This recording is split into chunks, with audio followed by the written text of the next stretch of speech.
Are you struggling to close deals? Cold outreach is wasting the time of both the buyer and seller at every stage, especially when sellers are using shallow and outdated data. Your organization can overcome these challenges with technology that translates comprehensive, high-quality buyer data into real-time insights. These deeper insights empower sales reps and teams to adopt the habits of top performers, which leads to better outcomes, like more pipeline, higher win rates, and larger deals. We call this deep sales. And we've built the first deep sales platform with the next generation of LinkedIn Sales Navigator. Right now, you can try LinkedIn Sales Navigator and get a 60-day free trial at linkedin.com/trial. That's linkedin.com/trial for a 60-day free trial. Let LinkedIn Sales Navigator help you sell like a superstar today. Just go to linkedin.com/trial and get started.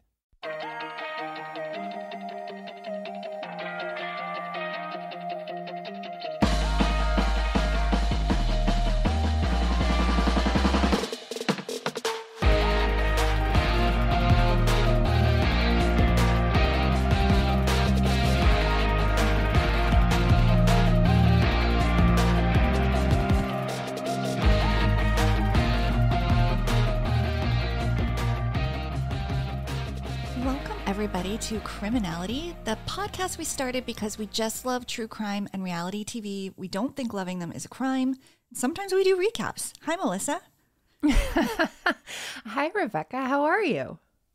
I'm really good. It's fun to be chatting on a Friday morning, which is not a normal recording day or time for us. So it's, I don't know. I feel like this weekend energy, excitement, and you're just hours away from departing for New York. I am. I'm so excited, and my son is like over the moon excited. Oh. Like if he sleeps tonight, it will be a miracle, and I really need him to because we leave very early and we can't check in until 3:00, so nobody can crash before 3. That's a long day. That feeling? I do, but crashing on the plane would not be the worst. Well, careful how you say that. I would rather I'm not sorry. crash in plane. As someone, as like a recovered, very scared flyer, I can't believe those words came out of my mouth, but you know what I meant. Absolutely. And wow, thank you. My husband's a terrified flyer, so I will not tell him anything about that. But I don't think my son will sleep. There's a chance my daughter will sleep. No way my husband will sleep. And I can't sleep in a moving anything. Like, it's a control thing for me. Oh, shocking. Yeah, I know. I'm like, as if I could save anybody, but I'm like, I can't do this. Well, it's just like, be prepared for anything, even if I have to take over this plane.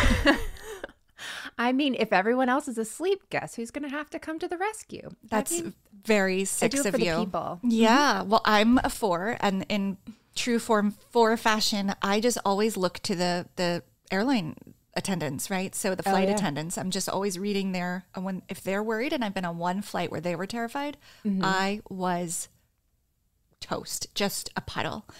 I'm sure. So I am always looking to absorb the feelings of others on planes. Nice. So that's fun. Well, this is so cool. And I will definitely be stalking you and your family so I can get a little, in real life time with you and meet your kids face to face. I'm really excited about that. It'll be awesome. I'm so excited. Christmas in New York is pretty special, but also crazy. So I just can't wait to hear how it goes. Well, it has a lot to live up to because honestly, my last trip to New York when I got to visit you was the best trip I've ever taken in my life. So how do you top that? Really, everything went, again, so we shouldn't say, we kept saying it though. I kept being like, things never work out this well. Like we were just from the subway timing to the dinner reservation, like everything just went so smooth that maybe that's just you. Maybe this is just what it's going to be in New York for you. I would like to remind you that a week later I was hospitalized and it was a little touch and go there for a while. And all I could think was, what did we do to her? What did she eat or drink in New York? How did we poison her? I think it was totally the balance. It was like, you were doing quite well. Right. Got to bring you back down to your level. Absolutely. Melissa. So, life has a way of humbling us. Well, I'm good. It'll be fun. It will be. And you know what else humbles me? Southern charm. Yeah. So we're excited to recap what will be, by the time you hear this, the second to latest. Oh, yeah. The second most recent episode. So that wasn't great planning on our part. We forgot to realize. We just watched what would be last week's Southern Charm episode. And so we watched the December 14th episode. Thank you. Numbers are going to be helpful might work here. better. So if you're listening to this Friday and you watch the most recent, the 21st, I guess, then we didn't do that. So this is the week before that. And we're just switching it up a little because of the holidays. It was hard to get the research and the story in. So we thought we would just recap a show we're both watching and loving, which I think has surprised both of us, right? Oh, totally. I was ready to bail on Southern Charm a year or two ago. And we talked about this. Me back. It really has. And I can't wait to talk about, who we've seen emerge as like the stars and the heroes and the villains. It's so interesting. But this episode was pretty gnarly. It was. I really can't wait to get to my part of the recap where there's a lot of bleeps and NSFW things I get to talk about. So thrilling to get there. Yeah, I didn't know that would be the case when I said, you take the second half, I'll take the first, but I should have known it'd be a little juicier. Yeah, should we dive in? Yeah, let's do it. Okay, well, as per usual, lots of scene setting. For anyone just joining us, we're not a recap podcast. So right. I hope I don't just sound like I'm reading bullet points, but I might, and I'm sorry. And also, if you want to listen to real recaps, you know who we're going to suggest? Ben and Ronnie. I do that all the time. Benny and Ron. Benny and Ron from Watch What Crappens. We love them. And boy, do we respect them anytime we try to do any sort of recap, because this is not easy. It's work. I was texting you last night and I'm like, can I be done yet? Like, if you're doing the second half, I don't have to take notes, right? Watching and taking notes is like, it makes it very like work. It does. I'm like, these guys have a great gig. They're getting to talk about all of our favorite things, until I sat down to do it and I was like, they're like working when they're not working. Yeah. Yeah. So tons of respect, and they really are the masters, but we're going to have fun, I think. Yes. Especially in this episode. So lots of scene setting. You know how they do it. Just what's everyone doing, checking in. But sorry. See, it's okay. But first, we kind of pick up from where they were last week, which is Shep yelling up at the table about Craig getting off scot-free. His relationship's the only one not under a microscope because he's in a long-distance relationship and Paige never shows up. So he thinks that's just like such the dream or whatever. And he insinuates that Paige is cheating on him, which seems to be this recurring dig that different people keep making. Who was the girl that said it at a different point? Someone else said it. It was Olivia? Taylor. No, Taylor. I get them mixed up. Yeah, I do too. There's something about, it's not just the way they look, they're interchangeable. It's the way they look, and it's their like almost monotonous way of they've both living. Yeah, well that's in my notes, but also the names are like cute. I don't know. They're interchangeable. Yes, Taylor has said that. So it's definitely something like they're all trying to say about Craig, which he doesn't appreciate. And then we see Olivia and Taylor trying to work things out within their friendship. For anyone who doesn't know, they've had this huge rift because Taylor hooked up with Austin, who is Olivia's ex.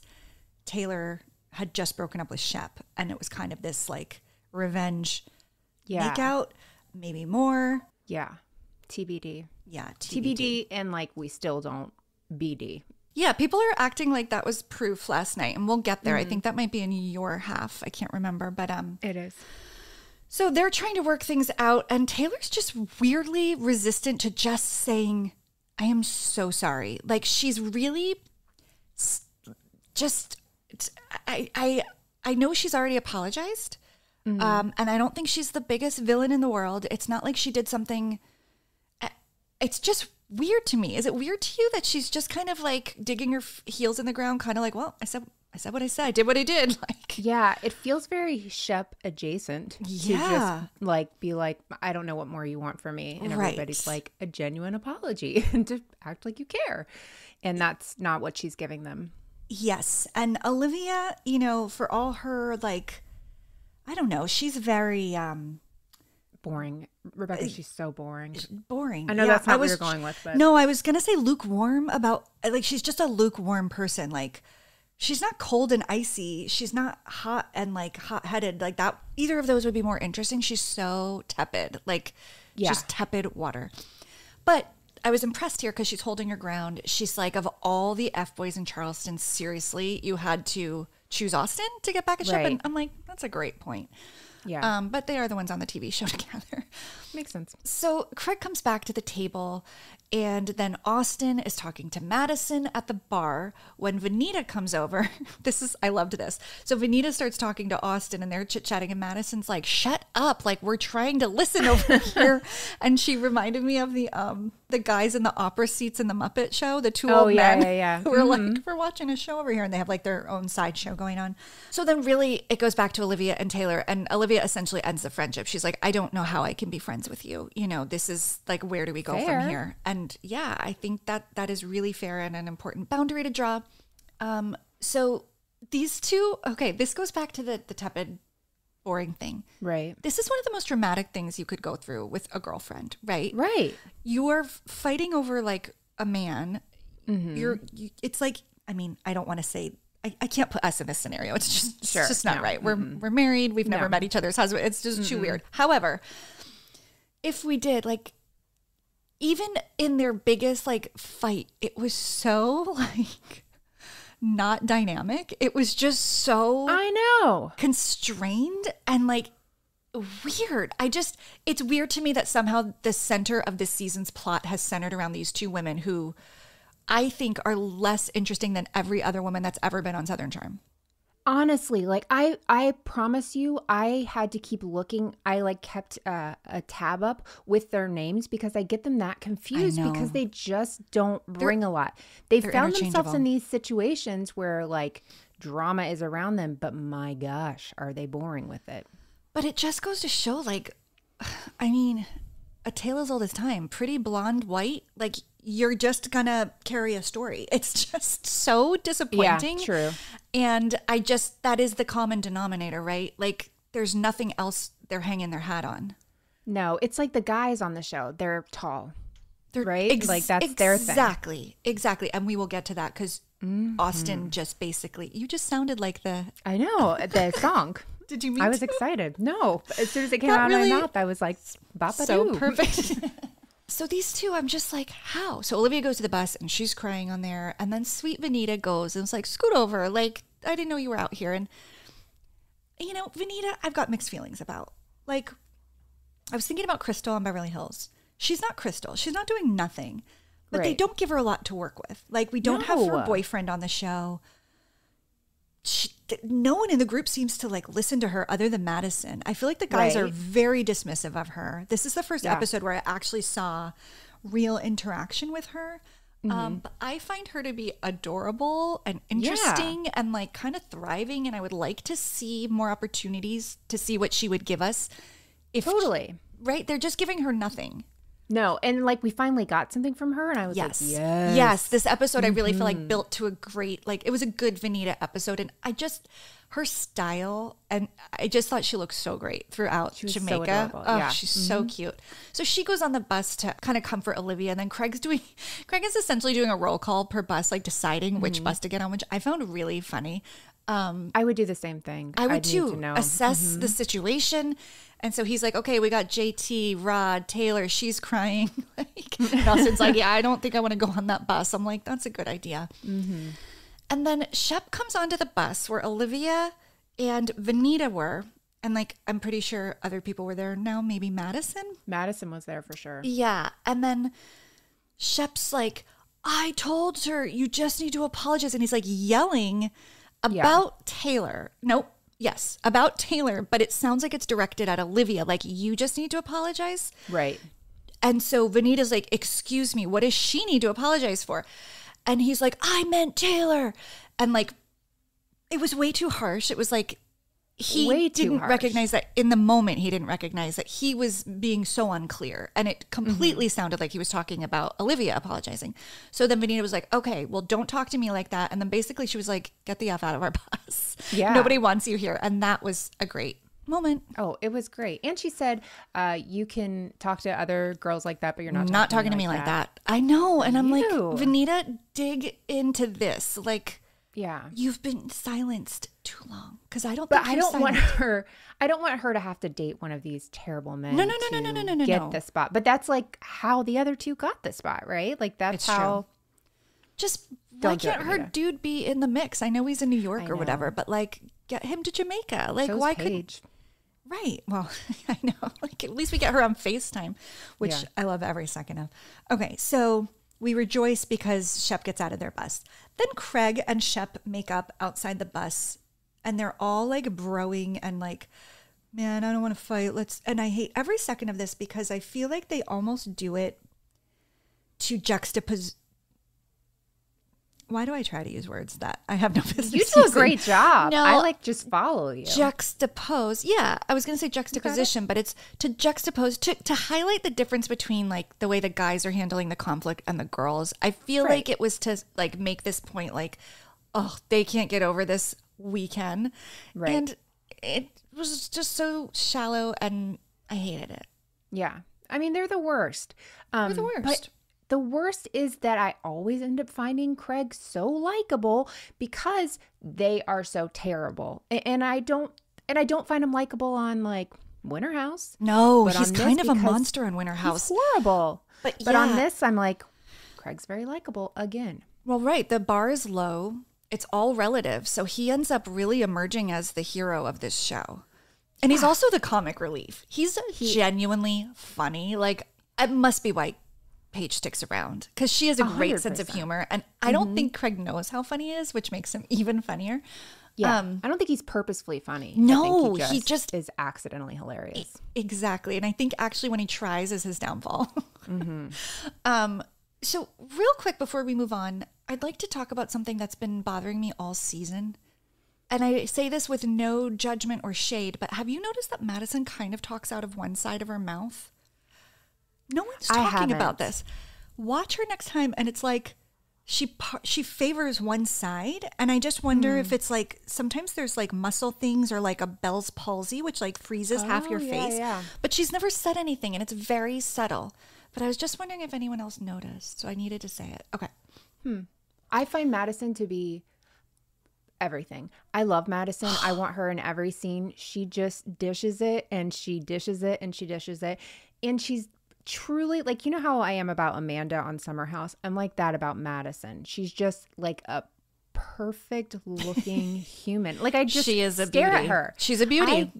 I get it, A-Rod. I would leave J-Lo for that too. It just makes Yeah. sense. No, she's stunning and so girl next door, but like really hot. I mean, yeah, she's got it all. And in this new phase of her life, I think she's just having fun. She's not in the drama. Right. You know, she was a lot when she was dating Austin. And I mean, she was always great TV, but she's still great TV even when she's happily married and kind of just leaning into like her domestic life. Like that is a star. I agree. She's great in every scene. So, okay, we've got the two buses now. I've got the roll call here. We've got Craig, Austin, Madison, Olivia, and Vanita on one. And on the other is Shep, Rod, JT, and Taylor. So Taylor's recounting what went down with Olivia to Rod and Shep, and she's completely distorting it, saying that she was verbally abused.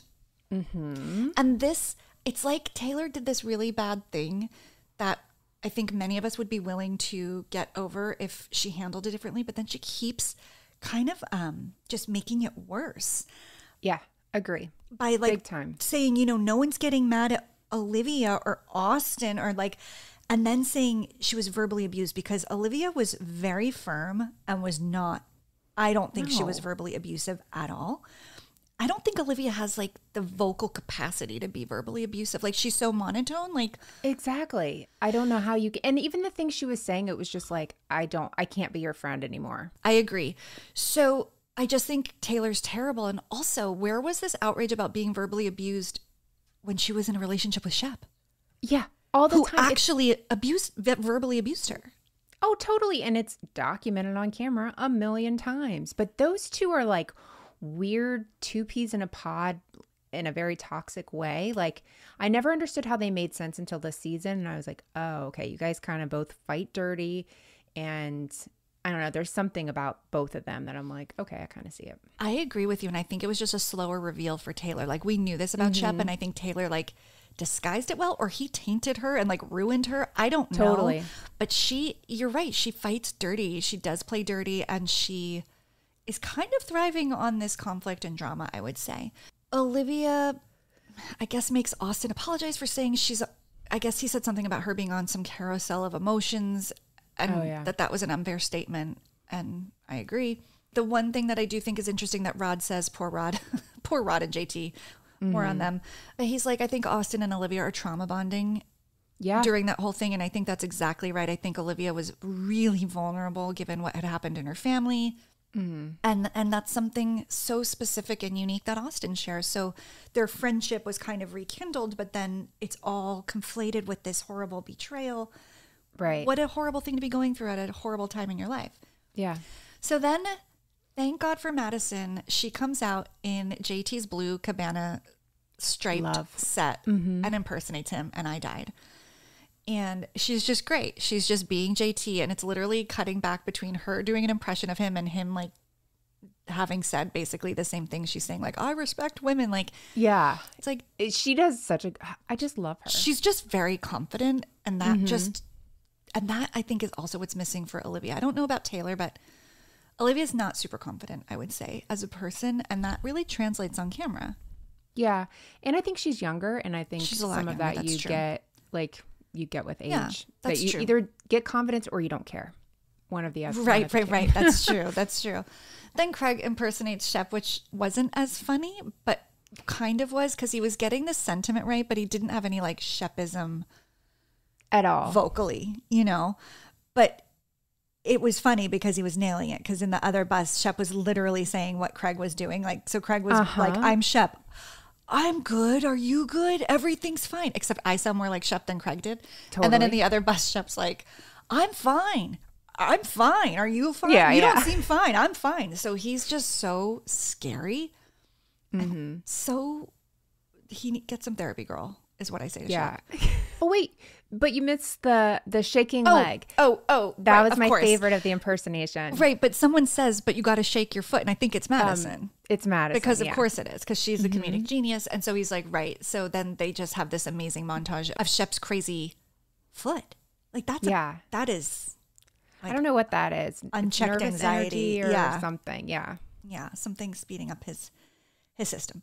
So they finally get to the beach, and JT is just relentlessly pursuing Taylor. He really thinks there's a chance there. They seem to be very good friends, and I know he would like to be more. So he's like, he texts Olivia if she wants to go to the pool, but it's Taylor. Yeah. Right. It's so hard. Yeah. And so she says yes. Vanita goes to the deck and is just filming the water, and then sees like Shep skipping in. That was jarring for her, I'm sure. And then we see JT drinking a beer in a bathtub, which is something we don't need to see. No. So the big thing is now Whitney's been completely absent. He's been working by the pool and like getting a massage and going to the spa and being the worst. And Austin's like, I got to tell you what happened. Let's meet on the beach. So they go to meet on the beach, and then we see Vanita coming to Madison's room with champagne, and like they are so cute together. Like they are. I believe their friendship. We've seen it over the years. They've had like a little issue. They figured it out. They got on the same page, and I just like the two of them. I just want to see more of them. Like they are so much more fun to watch than Taylor and Olivia. 100%.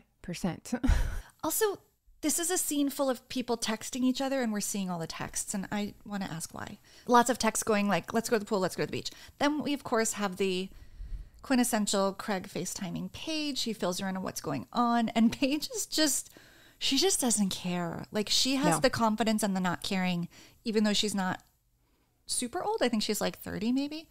Yeah. That's not old at all, by the way. I'm much older than that. That's a baby to me. That's a fetus. But she shades the pheasant dinner, and she's like, yeah, well, I didn't like his pheasant dinner. And she's like, newsflash, I don't like any of them. Like, she just doesn't care, and I just love it. Have you ever had that moment when you're leaving the house and you wonder, did I lock the door? Or worse yet, you start spiraling and you imagine all the what ifs. I used to feel that way all the time, but it wasn't until a few years ago when I heard about a break-in just a few blocks away that I realized I needed to really step up my home security game. And now I can spiral about the what-ifs on things that don't matter, like reality stars, instead of the what-ifs of home security. We've had Simply Safe protecting our house for the last few years now, and it's a total game changer. With Simply Safe's Fast Protect monitoring, I know within 5 seconds if something's actually up, and the lifeguards can actually speak to intruders to stop them. That's faster than a reality TV star can throw a drink. One of the things I really love the most is you're not locked into some over-the-top 90-day fiancé level contract drama. Simply Safe is actually affordable as well, less than $1 a day with no hidden fees, so it's easy to love. It's no wonder they've been named Best Home Security Systems by U.S. News & World Report for 5 years running. Whether you want to install it yourself, it really takes less than an hour, or have a professional handle it, Simply Safe is as easy as flipping channels between Chimp Crazy and The Secret Lives of Mormon Wives. So why wait for the drama to happen? Get Simply Safe and know your home is covered just like I did. Protect your home with 50% off a new Simply Safe system, plus a free indoor security camera when you sign up for Fast Protect monitoring. Just visit simplysafe.com/criminality. That's simplysafe.com/criminality. There's no safe like Simply Safe. Okay, it's time to commit. 2024 is the year for prioritizing yourself. Begin your new smile journey with Byte, and you could start seeing results in just 2 to 3 weeks. Just order your at-home impression kit today for only $14.95 at Byte.com. Byte clear liners are doctor-directed and delivered to your door. Treatment costs thousands less than braces, plus they offer financing options, accept eligible insurance, and you could pay with your HSA, FSA. Get 80% off your impression kit when you use code WONDERY at Byte.com. That's BYTE.com. Start your confidence journey today with Byte. I know. Because a different reality star would be desperate not to miss a cast trip. Totally get the screen time. Yeah. Paige is like, nah, busy. I'm good. I'm really working. good. Mm-hmm. See ya, chicken. So now it's time to get ready for the booze cruise. So you know things are going to ramp up. But then we do hear Austin and Whitney meeting on the beach. And Whitney says something about, I think they're discussing Olivia and Rod. And Rod's like trying to defend Olivia's honor. And like they think it's very phony and BS. And Whitney says something like, doesn't that seem like a cheap gamut? And I don't. Yes. What does that mean? Well, okay. I watch with closed captions, and is Gambit GAMBIT? Well, that's Gambit. Right. Okay. That's the word on there. But how does Gambit fit? And what does Gambit actually mean? I don't know. I know the Queens could the go Queen's in front Gambit. of it, but that's it. Hold on. I need to look this up because I know Whitney's smart, but that didn't seem right. Gambit meaning a device, action, or opening remark typically one entailing a degree of risk that is calculated to gain an advantage. Oh, touche. Okay, that's perfect.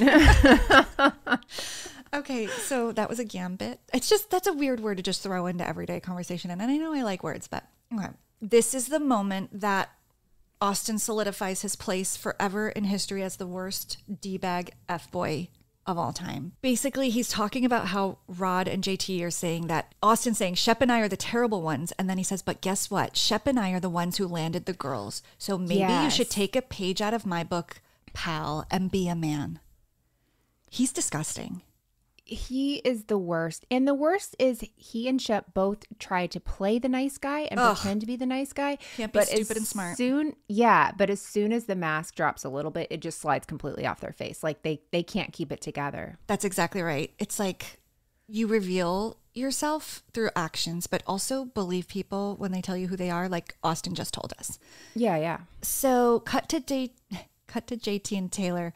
And I can't even, he's wearing a baseball cap that says, I love small waves. I know. Like he's like, is this writing the jokes for everyone? Like, I know. And also he's had a lot of trouble with water the last few episodes. He has. But I guess playing into it, I'm all about that. Like, I mean, but I didn't know if he was because I don't know. I didn't understand that. I didn't either. I didn't either. Maybe but it does seem like something like a toddler might wear at the beach. Yeah. Because they like small waves. When they're big, they get scared and they run. Mm-hmm. Okay. So Taylor's going on again to him about being verbally abused. And JT is just like, I will always defend you. Like, it's so wrong. I really feel for you.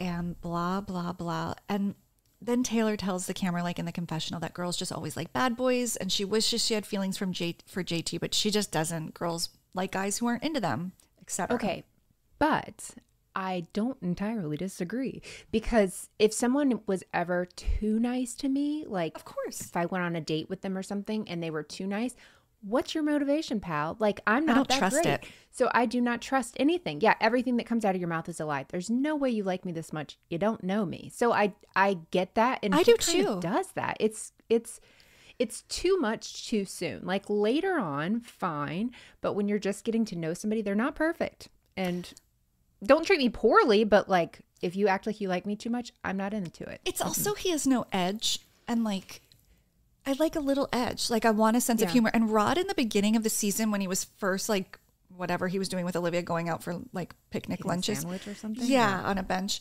he like would make some jokes that were actually funny, and I'm like, I just need a little sarcasm or something. Like, JT is playing it so earnestly and also defending all the girls when his motivation is obviously just to be like chosen by them, and it's not actually like he's a ally or like a feminist or something. I don't believe that for a second.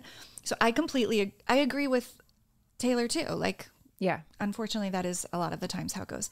So back to Austin and Whitney, they're talking about how even Olivia is giving Austin a hard time and how he thinks it's so crazy that she's mad at him.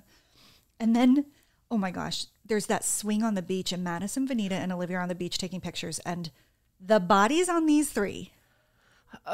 I know we're not supposed to comment on women's bodies, but when they're perfect. Well, I'm not going to say perfect, because perfect is subjective. But in my mind, all three, perfect, gorgeous, beautiful. Everybody's beautiful and perfect.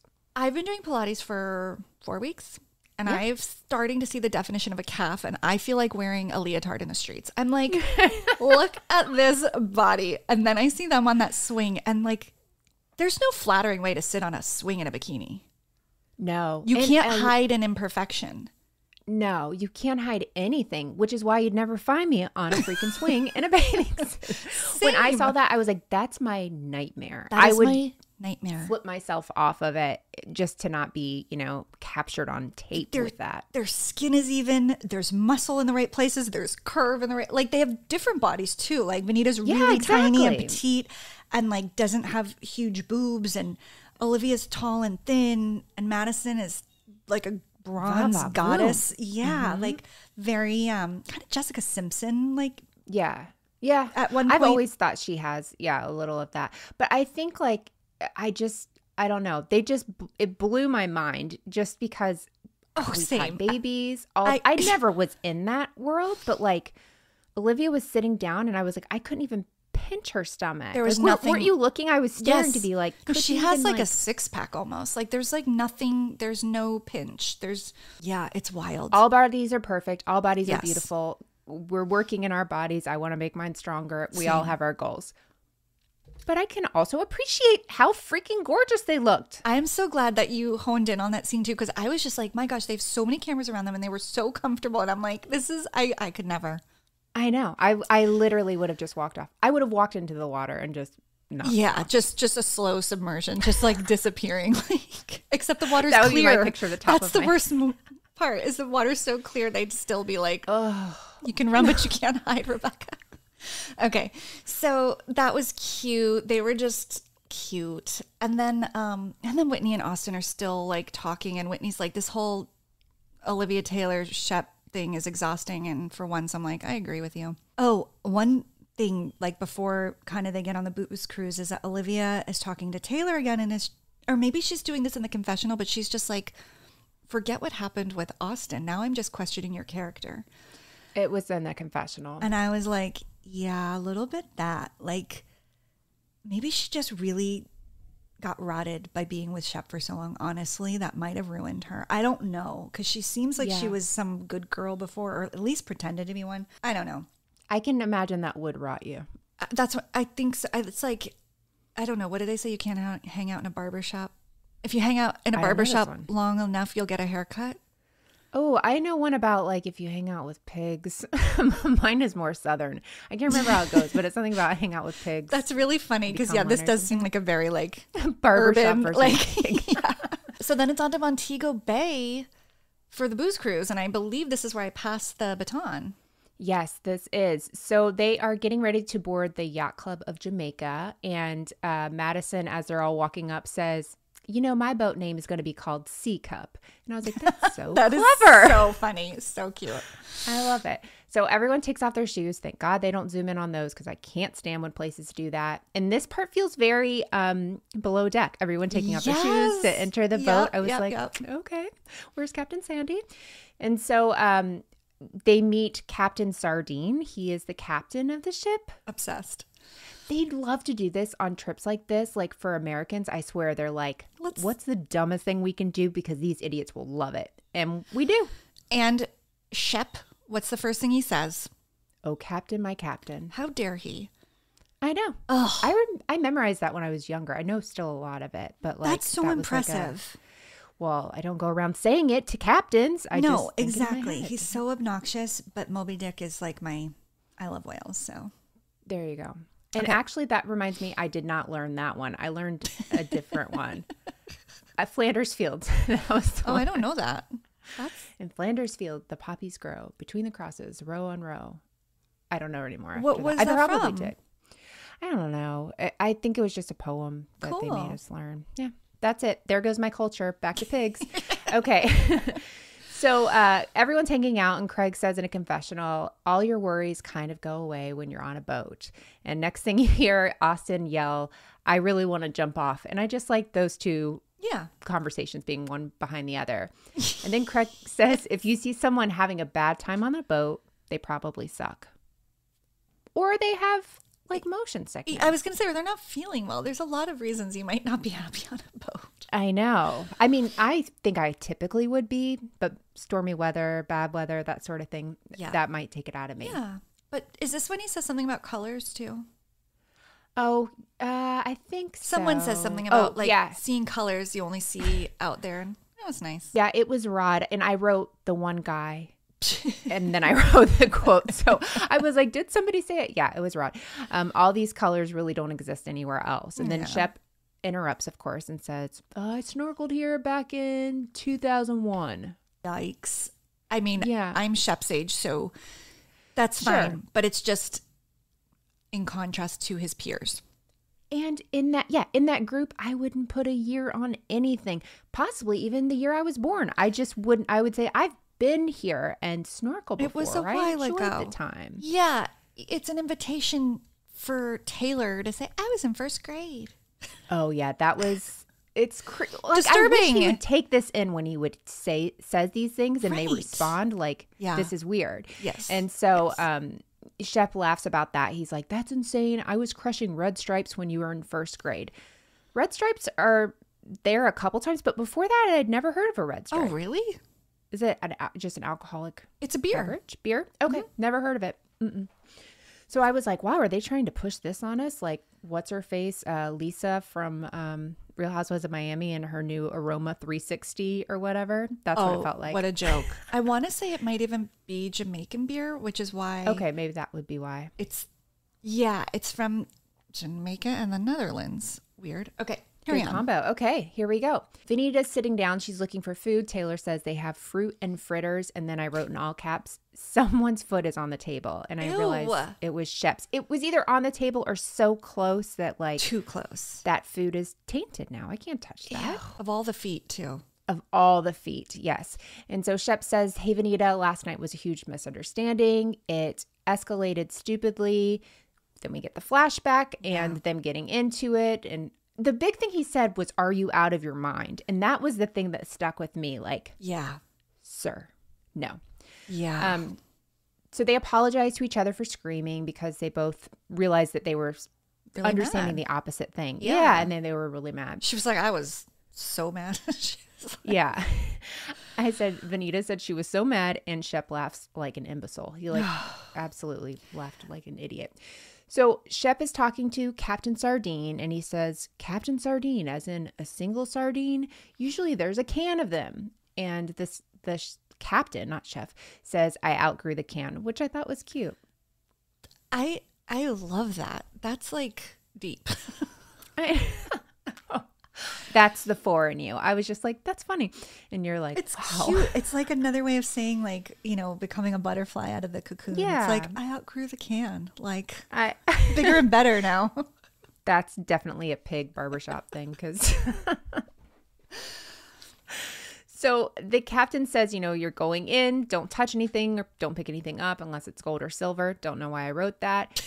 Everyone's getting in the water ready to snorkel. And Craig, comedic relief again. The best. What does he say, Rebekah? Can we spear the fish? Yeah. He was like, do you have any spears? Do you have any spears? Says, yeah. She's like, to spear the fish? Yeah. And she's like, no. Then he's not going to go in. Yeah, he's like, then I'm just going to sit on the boat and drink. It's like no shirt, no service, no spear, no swimming. Very Craig.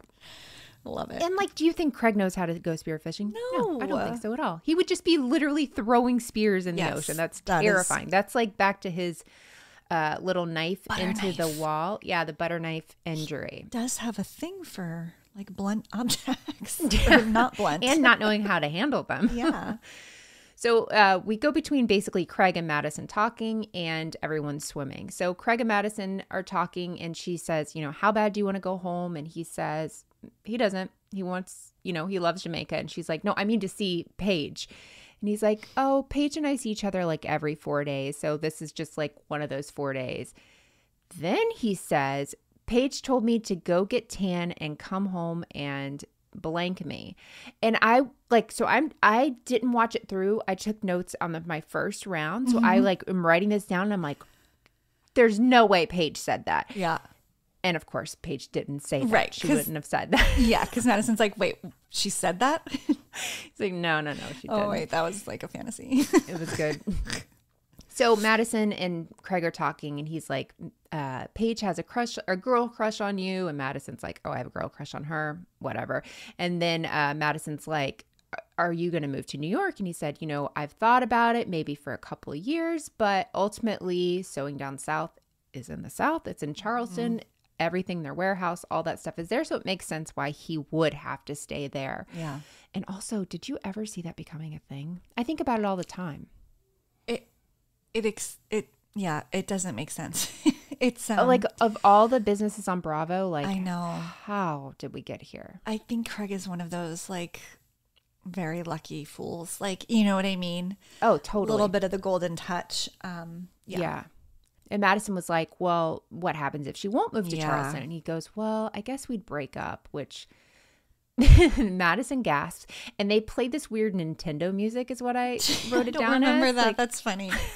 It was just like basically being like, yeah, like Craig trying to walk it back. He's like, well, no, I mean, I'd fight for it. I'd fight for it. I'd do whatever it takes. Well, he was just like, said what everyone's thinking, right? That like, this is not going the way of marriage and children. I don't see it unless Paige is keeping it very close to the chest that she really does want that and she's just being aloof. I don't know. I don't see it.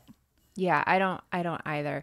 So people start getting out of the water. Vanita pours Madison a drink. I don't know why I wrote this. She asks for more by saying she needs a country club pour. And that just made me laugh for some reason. Craig randomly says, does the DJ know how to make bees dance? And I was like, what? And then all of a sudden we get horns. Burr, burr, burr, burr. Yeah. And then they're dancing, so maybe he does.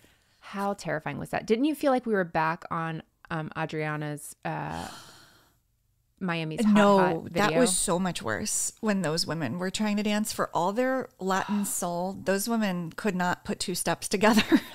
It was so bad. But this, I was like, I'm having PTSD from that. That was so dramatic. I loved this scene when Chef's like dancing with one of the deckies and like, or I don't know what they're, the yachties. I don't know. I love that you're calling them that. Yeah. All of the people dancing. I thought it was really cute.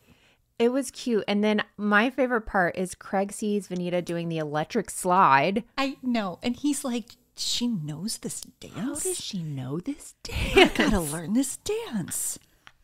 I'm like, Craig. I think he's just never seen people who aren't white do it and it looks better. Quite possibly. So he goes to a talking head, which I love this. He says he remembers watching YouTube videos, trying to learn how to dance. Who did he want to dance like, Rebekah? Someone that he is older than, I would think. Justin Bieber. Yeah. And then he's like, well, maybe it was NSYNC. I'm like, either way, bro, like not good because you were older. The way he said he started was possibly NSYNC. You know it was NSYNC. Like, yes. But he's just like, maybe. Yeah, and then Usher and then Justin I lost Bieber. Him at NSYNC. Wait, no, he said Bieber first. Right, but then he goes, I probably started with NSYNC and then Usher and then Justin Bieber. Oh, okay. It doesn't matter, Craig. But it just was funny. I just really love was. that idea. It really was funny. I wrote Shep dances so gross, so I obviously didn't think it was as cute as you. Well, no, just the moment with the woman, but just generally, yes, agreed. Yeah, he's a lot. Shep says, Captain Sardine, I'll miss you, and then they leave the booze cruise. So I wrote that they were on a Sprinter van. That's not true. They were in buses. Tour buses. I guess I'm so used to Sprinter vans. It felt very natural to write that. I wrote that and then was like, delete, backspace. It's just a tour bus. But they had two, which seemed so excessive. Sorry. Right. They could have all been in one. That didn't make any sense to me. And so Austin says that he just talked to Whitney, and what do you know? Whitney upgrades his room to the presidential suite. The entitlement I'm like, you're not on this even guy doing anything, like, at all. He kills me. I don't even want his life because it's so, like, you're not doing anything with your life. He lives with his mom. I mean. Yeah. No. Mm-mm. I don't understand. It's just not going to get better for him. And is he still producing this show? Like, is he still? He's got to be, because what else is he doing? And why would he be on it still if he wasn't producing it? Yeah, and when he's like, I have work to do and he has a laptop, I'm like, show us your Google Docs. What is show on us it? On the computer what you're doing. Yeah, exactly. I know. There's no way Renob is like booking gigs around the country. So who knows? So Taylor puts a bandana on JT's head and says, he goes, I wish in life I could have a hot girl in a fedora, put a bandana on my head. And then he like yelps like, JT, like it's happening. It's so embarrassing. He's got to stop. He's got to stop. And it makes like Shep look more normal because he doesn't do that kind of, like, that's the part that irritates me. I'm like, stop. You don't have to like do anything to be better than Shep. Just exactly. Exactly. Can we just get a guy in the middle of this like continuum? Mm-hmm. Yeah. And Craig then is a messy little girl, and he says, what would you say to the next girl that hooks up with JT? And Shep says, don't wear heels. Clever. Sorry. Hurtful. But low-hanging fruit, too. Like, okay, we know, but I get it. But again, all they have is height. That's true. Yeah, I couldn't come up with anything actually more substantive. True. But I get it. But it's better than, I like the heels comment. So Craig says, Taylor, what's the advice you would give the next person that hooks up with Shep? Or no, it was not Taylor. It was Olivia that he said that to, but I wrote Taylor again. But doesn't Taylor answer? Why would Olivia answer about Shep? I'm pretty sure because she said, don't expect to finish. Shep looks mortified and Taylor's behind him cracking up. So wow.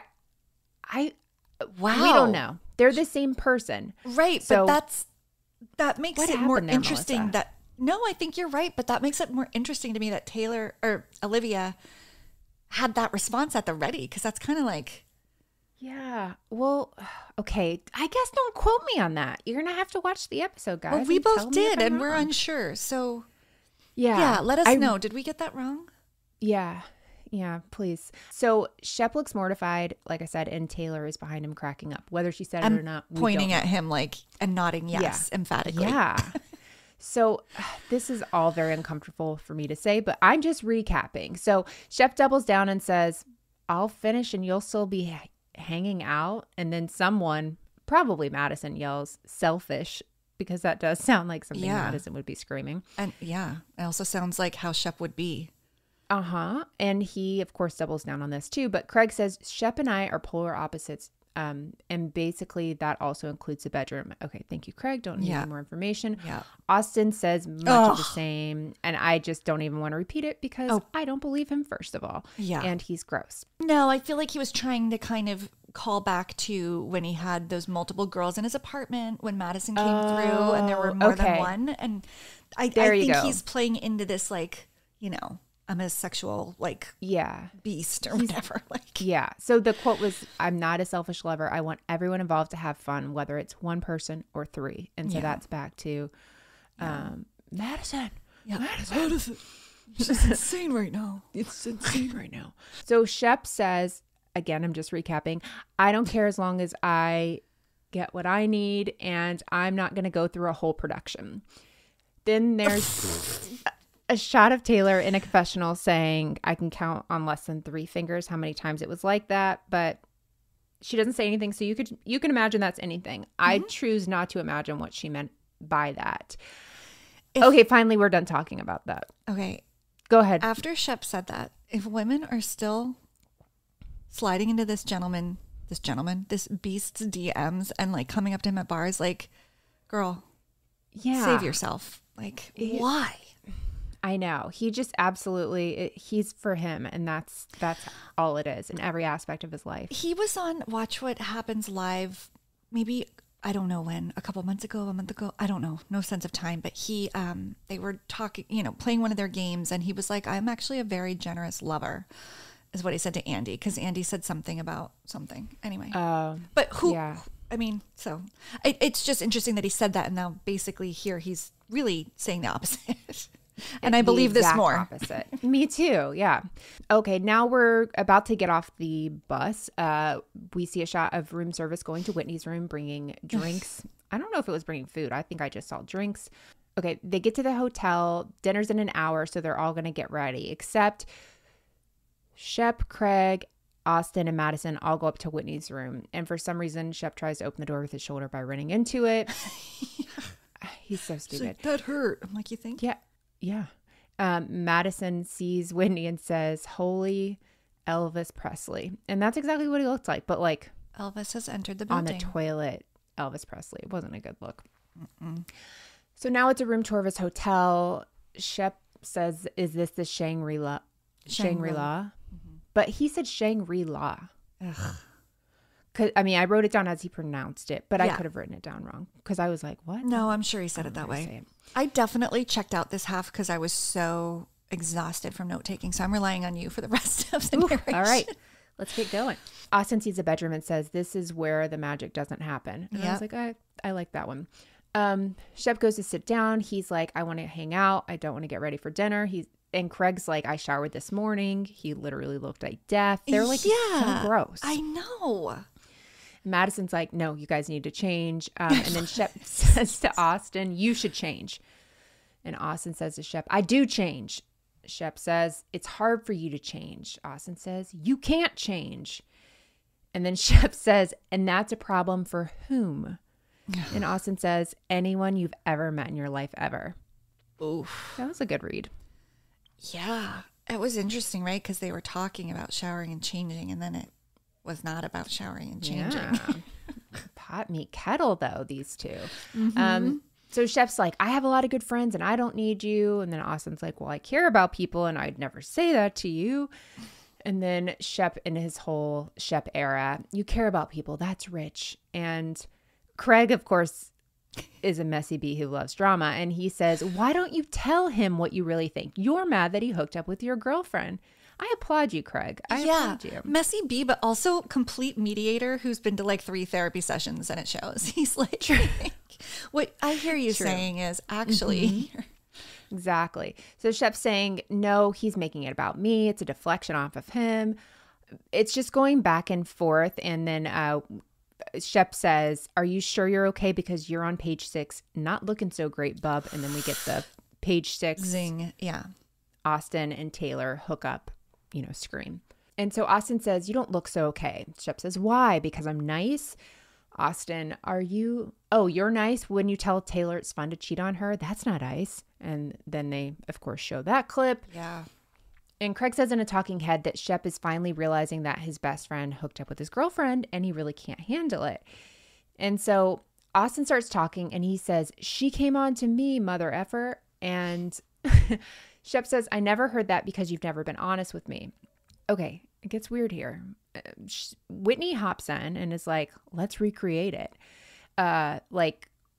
Austin hooking up with Taylor, like how that happened. I almost knocked my glass over when I remembered. Sorry. I got scared. You're like, what's going on here? I blocked that out and now you've reminded me. Yeah, I had to. And he's like, "Okay, I'm Austin. I'm at a Fish concert. What happened?" That was funny. I did like that.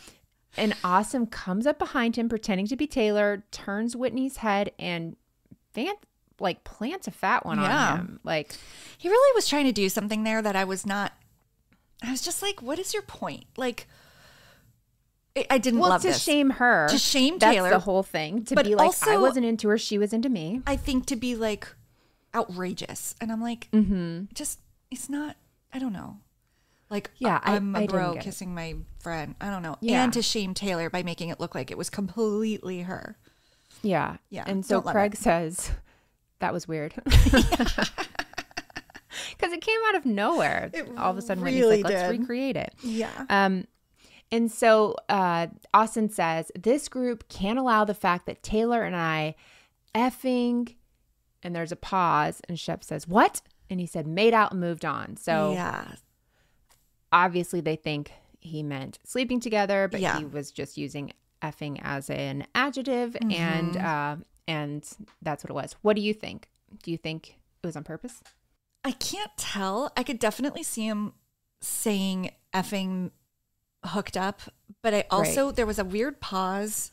It was. And the way it came out, you could almost hear that it came out and he like regretted it and had to like, I wouldn't be surprised either way.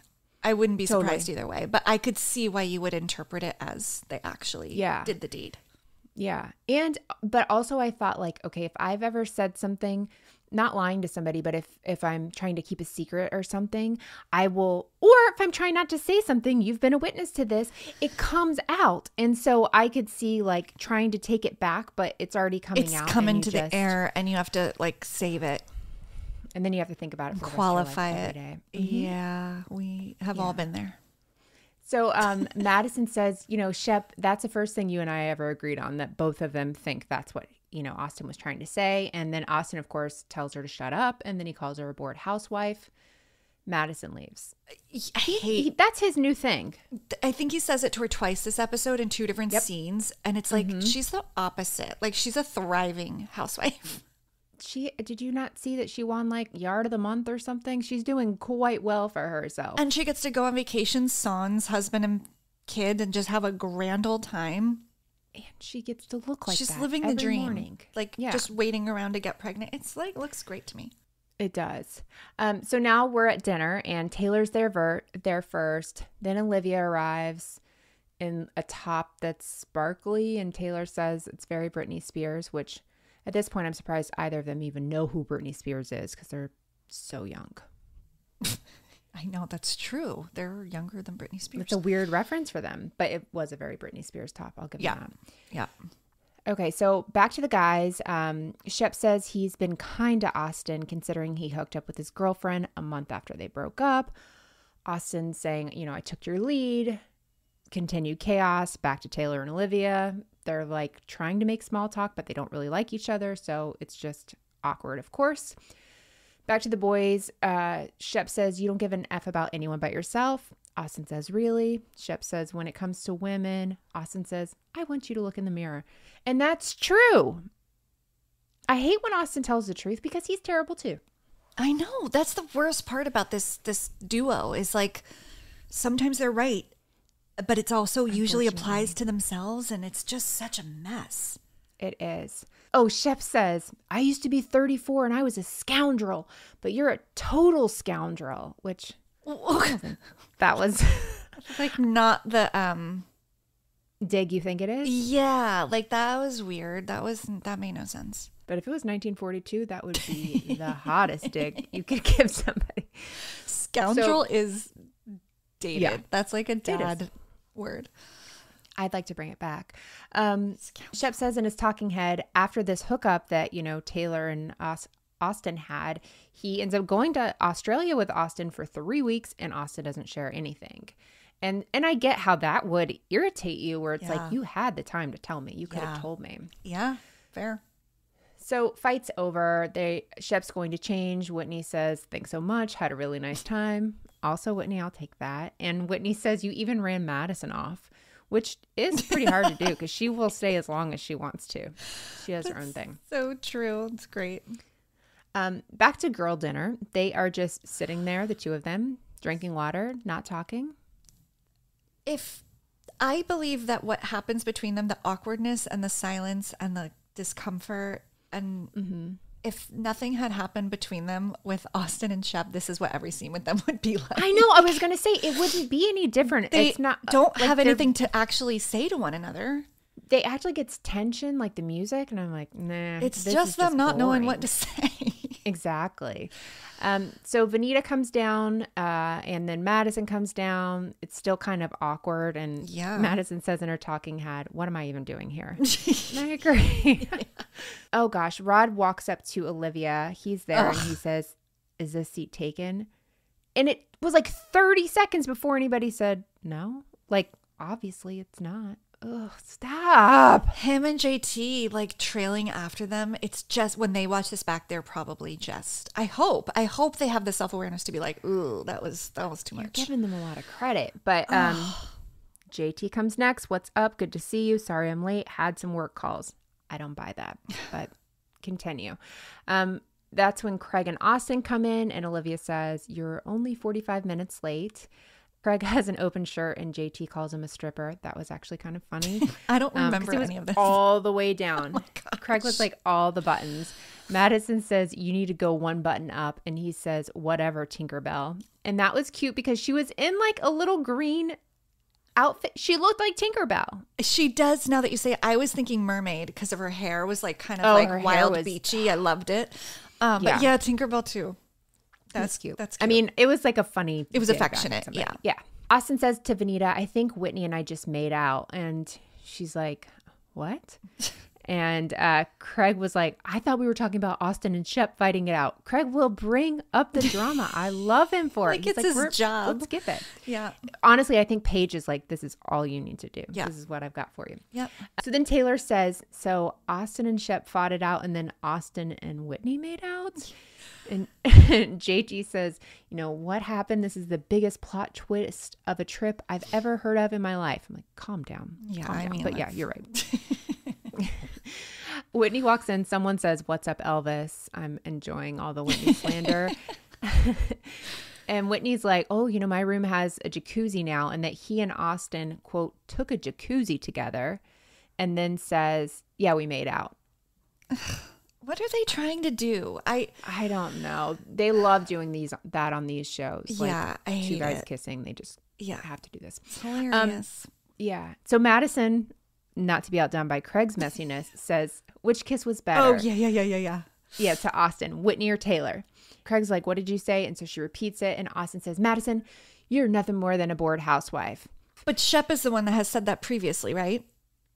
No, it was Austin again. It was always Austin? Oh, I thought Shep was calling her that.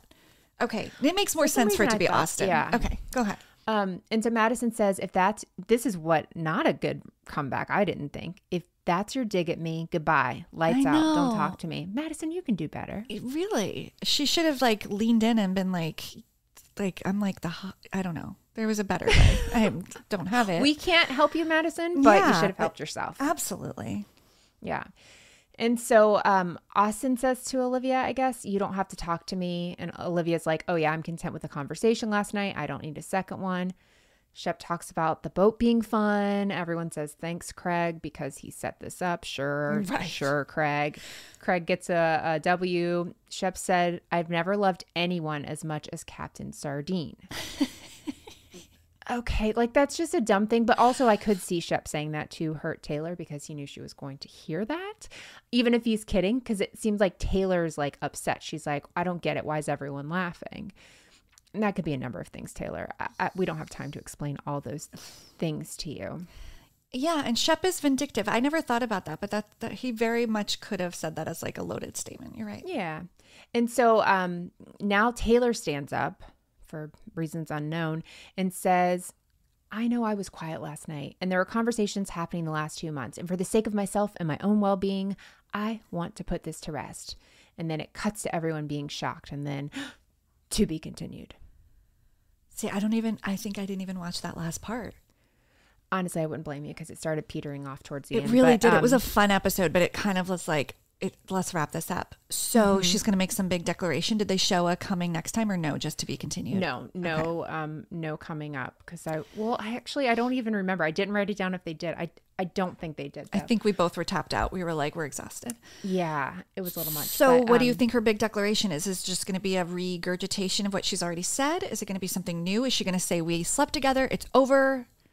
I feel like it could be get over it. It has to be a bigger reveal. You can't. That would be lame.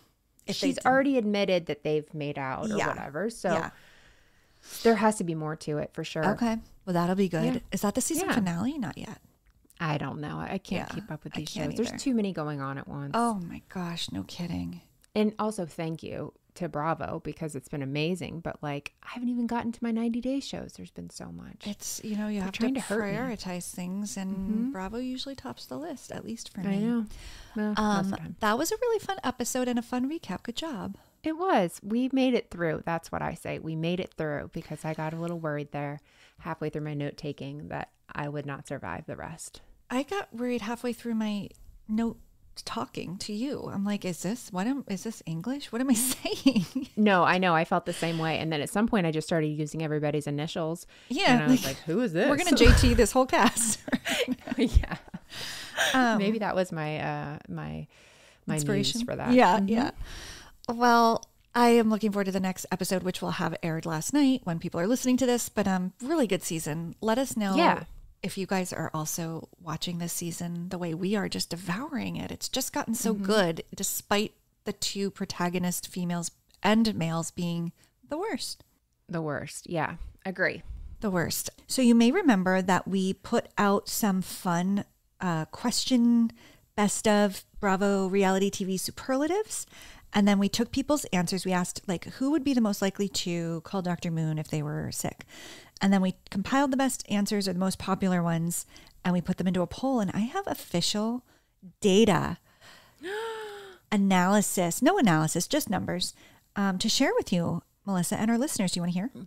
I'm so excited. Yes. And also, I gave Rebekah the Dr. Moon question, but I forgot to say besides Shannon. So we did get a lot of Shannons, and I was like, yeah, but I could have been more clear about that. So it was sort of like, I didn't tell you that. These were inspired by people who did these things. It's like, who else might do these things? Sure. So I'm just going to read these in the order that they may not have appeared, but are in my phone.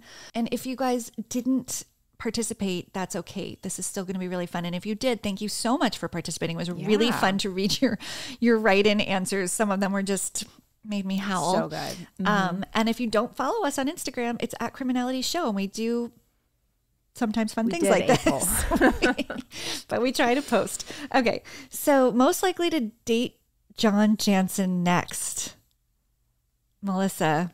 Yeah. It's 34% said Noelia. 66% said Monica's mom from Real Housewives of Salt Lake City, which that's rough. And I get that. Yeah. Okay, this was inspired by the last episode that you did about Darcy Silva, who is the most likely to wear House of 11.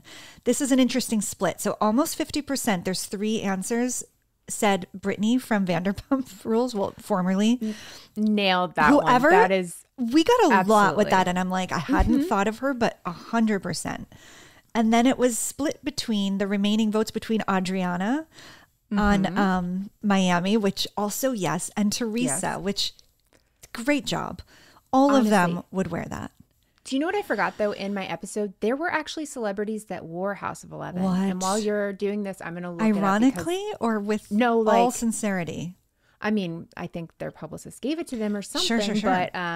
But yeah, I was excited. I forgot to mention. Okay, well, that's good intel. So you look that up, and I'm going to share who is the most likely to start a predatory multi-level marketing company. Almost a near 50-50 split. 49% Kim Zolciak Bierman and Mary Cosby at 45%. Really good, right? I could see that with just a little 6% given to Tamara. Okay.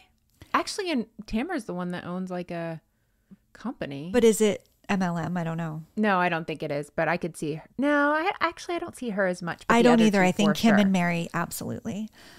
This was inspired by the episode 2 weeks ago, or the one before Darcy, most likely to shop a storage unit. Almost an even split. So these are all in the 30%. So I'm just going to say almost evenly split between Monica from Real Housewives of Salt Lake City, Sonia Morgan, absolutely. Good. But she'd go to like, this was, Princess Diana's niece's storage unit, right. like, and Gina from Real Housewives of Orange County, 100%. I love all of those. Yeah. And I'll be right behind all of them. Did you find the celebrities? Yes, I did. Okay. House of 11 at some point was worn by Demi Lovato, Nicki Minaj, and Jessica Alba. Wow. Not bad, Darcy. I know. So, yeah. And then Nicki Minaj is a fun, a Bravo, peripheral person. Never seen it on any of them, but that was on their website. So that's it. Yeah. Interesting. Most likely to fake their own funeral. Melissa, any guesses? There's 3 people here. So we saw Quad do it. We saw Quad. It was inspired by Quad on Married to Madison. Great episode. I want to say, well, I kind of thought Shannon just because. Oh no, Vicky Gunvalson would be the one. Yes, she would absolutely. 38%. She was second place, just beneath Jen Shaw at 40%, and absolutely Jen Shaw would do something like that. Mm-hmm. With the third place, 21% going to Jax. I don't think he'd get away with it without giving any other spoilers. Jax was the first one voted off House of Villains. He didn't even make it through to the second episode. Shocking. How many villains there are. Yeah. Interesting. I just want to see Jax in a casket pretending to be dead. That would be fun. Yeah. Okay. So most likely to call Dr. Moon when sick. We didn't qualify this. So Shannon did lead the pack with 75%. And that makes sense because she does call him when she is under the weather. Then we had Girth Brooks at 16%. Okay, that was our friend Paula. And Paula or Jasmine? I don't know which one because they both had so many good answers. Oh my gosh. That killed me. Girth Brooks. Too good. With a 9% Denise Richardson, absolutely. Yeah, for sure. Most likely to take meetings in their closet. This was a near split 3-way between, these are good. Bethany, Heather Dubrow, and Jenna Lyons. And I say yeah. And all of them. And as they should, particularly Jenna Lyons. Oh my gosh. Yep. I approve all of those. And then we have most likely to break the fourth wall. Leading at 58% is Denise Richards because she has and she does. Shannon Bedore at 29% because we sure have seen her do that. Yeah. Mm-hmm. And then Nene at 12%. Yes. Have you seen her do that? Mm-hmm. Okay. Yeah. Most likely to create a candle line. Leading the pack at 55%. Any guesses? She's Salt Lake City. Ooh, Meredith? Whitney Rose. Release. Oh, yeah. I mean, it's in the name. It's coming, I'm sure. Actually, how was Whitney not number 1 on the MLM thing? That that should have been it. Absolutely. Right? Yeah. Or at least up there. Yeah, at least up there. Maybe Justin. Kim Z. Bierman, 36%, and Cherie at 9%. Oh, Cherie might get a candle before the joggers. I could see that. Most likely to join the reality reckoning next. Ooh. 52% of you said any of the Toms, which I thought was great. Yes. 35% say Ramona. And 13% say Camille Grammer. Oh, yeah. Mm-hmm. Honestly, those are really good answers. They are. They all actually, that was the last one. So that was our reality superlative for 2023. Thank you for everyone who voted. That was super fun to receive those and look through them.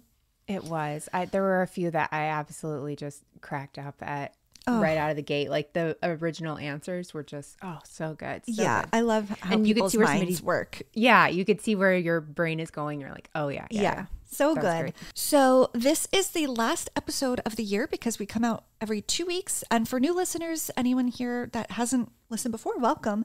Usually we would end an episode with 3 clues about what the next story will be about, but that just feels so far away because it's going to be in 2024. So I will be doing the next episode. I don't have clues yet because I don't know what the episode is yet, Melissa. So I appreciate your honesty. It's a literal mystery. So first episode of January, Dealer's Choice. I'm going to come in hot with a strong one, but I don't know what it is yet. There you go. I totally get that energy. Let's take that energy into 2024. We've got this. Thank you guys for a wonderful year. We've had such a good time. So many fun episodes. Everything. It's been great. Yeah, it's been really fun connecting with everybody and our listeners. And in 2024, early in 2024, in February, will be our 3-year podcast anniversary, which is absolutely crazy. So go ahead and check out our website, criminalityshow.com, over the break. If you have a little time, we have merch, we have ornaments, we have gifts that will probably come in around the new year, not Christmas, but that's okay. And follow us on Instagram at criminalityshow. Same on Facebook. Sometimes on TikTok. Yeah. If Janelle does something fun on Sister Wives. That's about it. That's my where we like motivation. to put our Sister Wives content is on TikTok. But Melissa, it's been a great year, and I can't wait to see you tomorrow. It is. I know. I'm so excited. I'll see you tomorrow. Yeah, well, thanks everyone for listening. We'll see you the first Friday of January with an all-new episode. If there's something you're just dying to hear a story about, DM us, and maybe it'll become the next episode. And we like ideas, so Please it would be really helpful. Please. Okay. Yeah. Thanks, everyone. Bye. Bye.